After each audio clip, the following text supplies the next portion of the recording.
Donuts parking lot, of course. Meals ready? Yeah. Big sister Kendall meeting Summer for the first time, the family of four happy and healthy. But Dad noticed one thing was missing, his wedding ring. He knew he must have lost it on the side of the road in the chaos as Summer was born. He and his friends went back to the spot using metal detectors and flashlights, searching for hours. And then this moment. Here we are, on the side of the highway. We have found the ring. Hi, David. Right here tonight, proud dad, baby Summer, and his wedding ring. My champion wife, who's just got me in awe of what women are capable of. Championed through the birth of our wonderful and healthy daughter, Summer. We love it. By the way, Mom is taking her older daughter to dance class. That's why she wasn't in the message. I'll see you tomorrow. Good night. Thank you for making World News Tonight with David Muir, America's most watched newscast. Well, we are ending the month of August on a hot note. Temperatures and humidity on the rise, staying sunny and dry for now, but by Labor Day weekend, we'll have some rain chances, followed by a bit of a cool down. I'll have all those details coming up. Right now on News Channel 6 and 7, rare but deadly mosquito viruses are making their way across the country. What Richmond County is doing to keep communities safe. Also ahead, human trafficking cases are rising in the South. How Georgia state leaders plan to fix the issue. And an Allendale officer back on the job after he was shot in the line of duty. What he has to say about his road to recovery. As your News at 7 starts now. Live from Television Park, this is WJBF News Channel 6 at 7. Good evening, everyone. You're watching News Channel 6 at 7. I'm Dee Griffin. Thanks so much for joining us. Coverage you can count on begins with some bloodthirsty pest out and about. And if you live near standing water, you're probably all too familiar with them. Here's Hannah Latier with more. They came out, they had a party with us. Whenever we have a storm like that, they come out in abundance. Gates is one of many who live near a mosquito breeding ground. Mosquito control set traps for surveillance in 8 of 16 total locations Monday. If they decide to treat them, they will use specific pesticides for either adult or larvae mosquitoes. The agency does surveillance once a year in all 12 counties in the Department of Public Health's East Central Health District 6, but only treats Richmond County. We have other trucks with sprayers mounted on the back where we can actually drive around the area and we spray an ultra low volume spray out the back that's a pesticide that kills mosquitoes. And so we're just trying to control the population and kill any of those that could potentially carry disease. Some mosquitoes carry West Nile virus. And we actually had a positive West Nile virus case here in Richmond County in the month of July. So it was somebody, we are not sure where they contracted the disease, but they're doing fine. They're healthy, which is great. To lessen the chance of getting bitten, wear mosquito repellent, light-colored long shirts and pants, and trim your hedges and shrubs. You'll also want to eliminate all standing water and debris on your property. If that doesn't work, the department offers free services for people who are getting bugged. We have part-time seasonal workers who work at night who will come out to your residence and they'll do an inspection, walk around your home, look for any areas where mosquitoes are possibly breeding, and they'll tell you how to dump all that water out. And then while they're there, if mosquitoes are actively landing on them, then they can spray around the property with the truck. Gates is ready for mosquito season to be over in October. Until then, he'll combat them any way he can. Keep the yards cut and keep the hedges cut low. And it works for us. And time now for a first look at our weather, and the mosquitoes are loving this warm weather, and the temperatures are high, so they're out having a good time. Yeah, Dee, and tonight is our last 8 o'clock sunset. Oh, After really? that, we're back down into the 7 o'clock hour. So, oh, wow. yeah, it's hot. It's still feeling like summertime, but we're almost towards the end of it. Yep. And I'm sure some of us are looking forward to that. Last week, we got a little bit of a fall preview with some upper 50s in the morning, and we are done with that. So that was just a fake fall. We are back to the summer-like heat today, and it will continue the rest of this week. Right now, you're looking at our Terry Lambert Hyundai Skyview cam. You can already see that sun is starting to set a little bit. Temperatures are reached the low 90s today. 93 in Augusta, just 1 degree above average. Low of 64, so still a little bit cooler in the morning. And then there you go, that sunset tonight at 8 p.m. flat. Our temperatures are now in the mid to upper 80s. Some of us still at 90 degrees, such as Tom. Thompson and Evans, 87 in McCormick, 86 in Allendale, Aiken at 85, 88 in Swainsboro, Wrightsville at 91, and 92 in Lincolnton. The dew points have been all over the place today, from the upper 50s in some of our northwestern counties to the low 70s further towards the southeast. So we have the high pressure to the north and then a front to the south. Similar setup to last week. The difference this week is, of course, the heat. Heat index really not too bad today, though. Our southern line counties have been the hottest with those higher dew points. Currently feeling like 95 in Barnwell, 94 in Millen, and 93 in Sandersville. The winds are pretty light, only up to around 5 to 7 miles per hour, and those are coming in from the east. Satellite radar not showing much going on. No rain nearby. Just some scattered showers down in southern Georgia, but there's that high pressure overhead, which will keep us dry once again tomorrow. But you'll notice it will be a warmer morning, only going down to around 68 compared to around 58 like last week. And then we'll see even warmer temperatures later on this week. I'll have a look at the full 10-day forecast coming up. But back to you, Dee. All right, thanks so much. We'll see you then. An Augusta man accused of child enticement. Officers arrested Benjamin Hobson over the weekend. Warrants claim Hobson solicited a 14-year-old child for prostitution on Stevens Creek Road in June. At the time of the warrant signing, Hobson was employed by the Atlanta Police Department. He is in jail in Augusta now. Improving the look of Augusta has some city leaders looking to beef up code enforcement. Code enforcement is currently under the Planning and Zoning Department, but two commissioners are looking for a change of leadership. They want code enforcement to go under the Marshal's office, which already handles issues like junk cars and illegal dumping. Code enforcement isn't where it needs to be currently. I think that there's a law enforcement aspect to being code enforcement. Would probably put some more teeth in it. We had a meeting a few weeks ago with all entities involved, and it was a great meeting. I mean, first meeting I've had in 9 years where everybody was seated at the table. We had a lot of good discussions. We'll see how it goes. The Marshal's office saying it does not want to take on code enforcement duties, but saying it would be up to the commission. A new FBI report studies the rate of human trafficking over the last decade, with data showing the South has the highest number of trafficking cases and drug offenses. Artist Shishardri has more. From 2013 to 2022, there were nearly 9,000 cases of reported human trafficking, with more than half of them happening in the South. This is a Macon, this is an Albany, this is an Augusta, this is a Savannah problem. This is everywhere. This is rural, this is urban. It does not matter. This can happen and does happen everywhere. The FBI says the South has the highest number of cases, but is also the largest region with the largest population. Large population center is for one. You got big cities in here. You got nice weather. A lot of people want to come down this way. There's a lot of conventions in the South.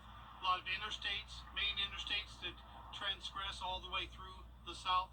Those are all factors which increase that crime in our region. The most common range of victims were 13 to 19-year-olds, with 8 out of 10 victims being women. 6 out of 10 victims were white, and about a quarter of trafficking victims were African American.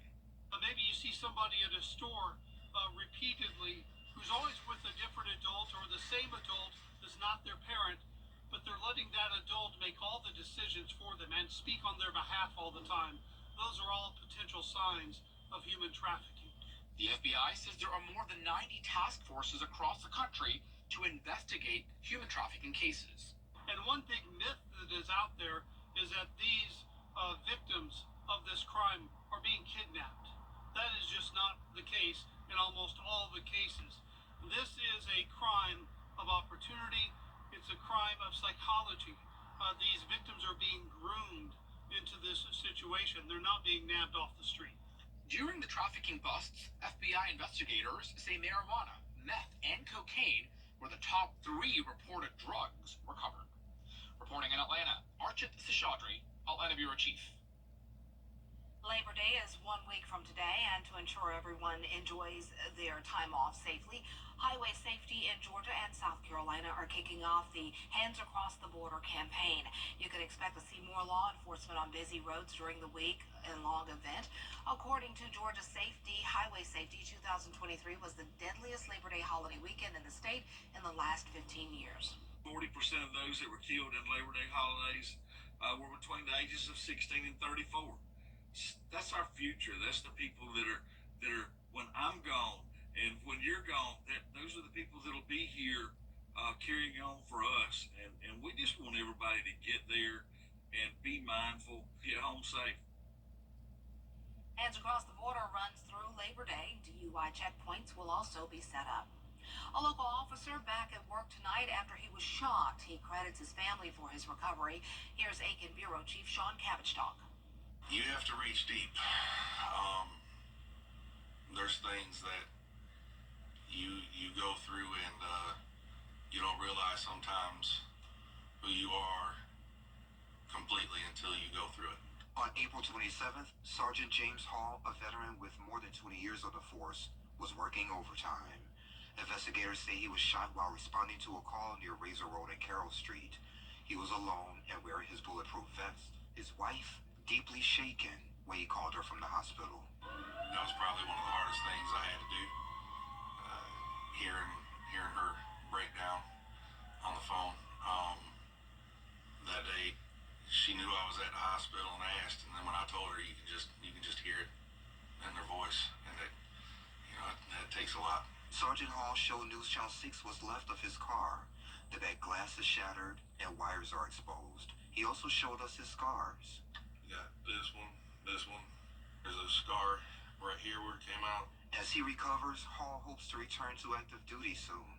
He underwent multiple surgeries and treatments. Those details are withheld due to the investigation. His return, seen as a breath of fresh air for some. The good thing is, Officer Hall, was able to survive his encounter, and I think that helped bring morale back up. Did you think you would ever come into your office? I wasn't sure. It was, you don't know at the beginning. Everything has to go day by day after that. In Allendale, I'm Aiken Bureau Chief Sean Cabbage-Talk, WJBF News Channel 6. Rounding up, both presidential candidates have a jam-packed schedule ahead of the 2024 election. We'll have the latest when your news at 7 continues. Hey there, George. And we are cranking up the heat for these last few days of August, but how long will it last? We'll finally get some rain this weekend, and then that could bring some changes next week. Stay with us for all the details right after the break. Big accident. Now, your most accurate forecast with WJBF Live 5/6. Welcome back. I hope you're having a wonderful Monday evening. The weather is looking great. We have mostly sunny skies here on our Terry Lambert Hyundai Skyview Cam at Wellstar MCG Health. A little bit of cloud cover off in the distance. Sun is getting ready to set, and it will be a beautiful night. 88, feeling like 91. Really not too hot. Hotter than it was last week for sure, but this weather is overall very typical summertime heat. High pressure in control, scattered showers and storms to the south of us, down into Florida and along the Gulf Coast. This high pressure, though, is acting like a heat dome and also keeping this half of the country nice and dry and also hot and humid. You can see the jet stream is now lifted further north compared to last week, and that means we are heating up. Now, the main excessive heat is focused over in the Midwest. 96 in Des Moines and Omaha, 93 in Kansas City.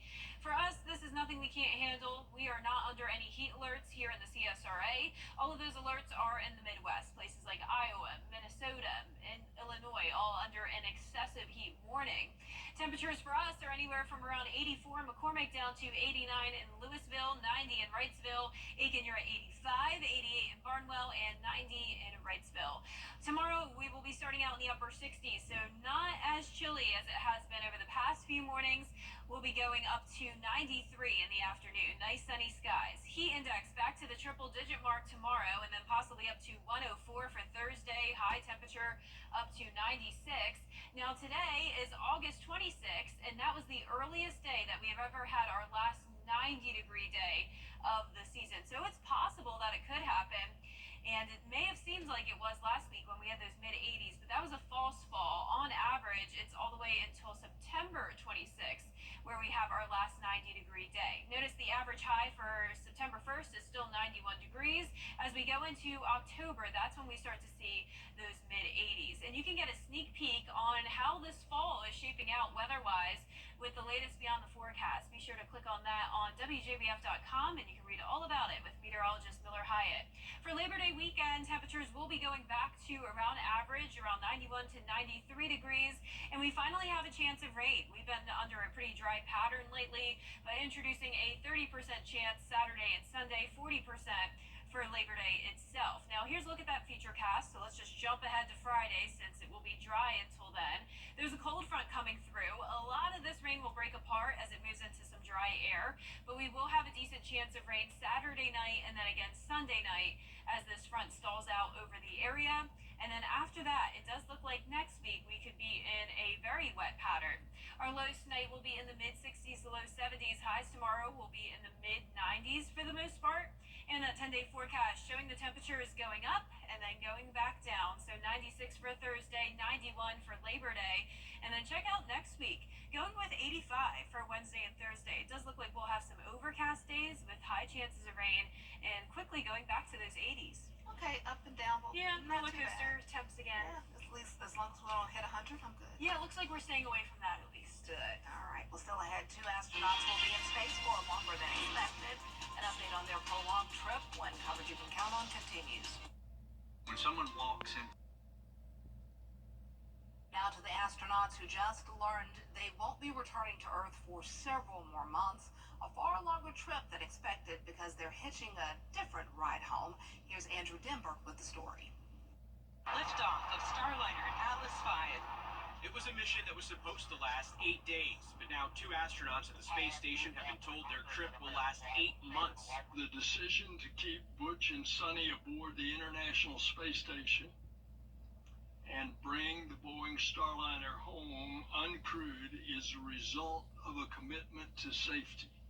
Butch Wilmore and Suni Williams launched to the space station in June on a Boeing Starliner test flight, but the Starliner has been plagued by problems. So instead of using the troubled Boeing capsule, NASA is turning to Elon Musk's SpaceX to send the astronauts home in February. While Boeing believed its spacecraft would get the job done, the uncertainty was too much for NASA. Just depends on how you evaluate the risk. We did it a little differently with our crew than Boeing did.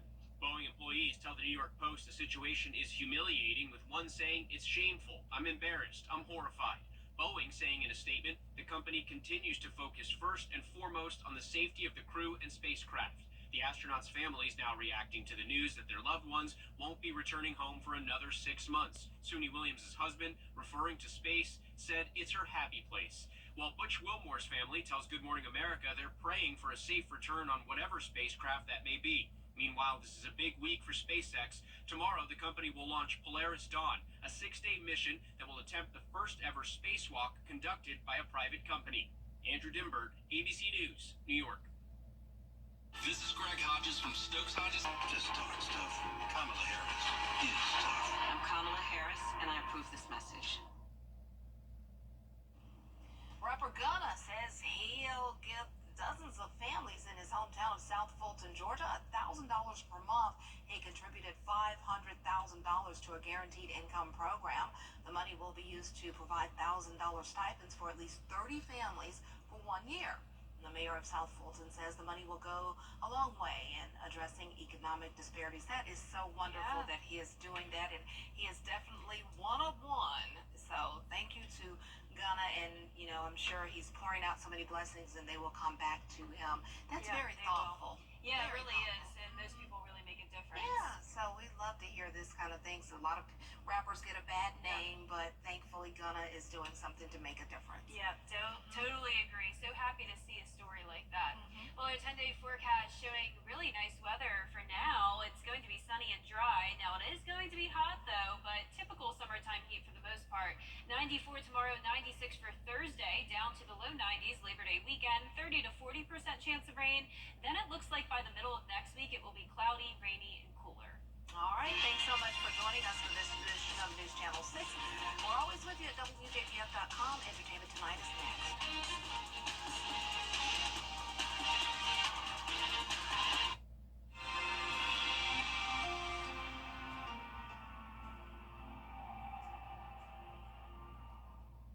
We can't pay them. What are we going to do? Reserve your table today. Everybody has a Labor Day sale. So why is Weinberger's any different? Because we have tons of quality Weinberger furniture at low prices. That's right. I bought a lot of extra inventory this summer, and it needs to go at any price. Huge selection, all 3 locations. Get great quality, name brand furniture at a huge discount. Now through Labor Day. Get the best prices on Weinberger's furniture this Labor Day. In stock and ready for delivery. I'm WJBF.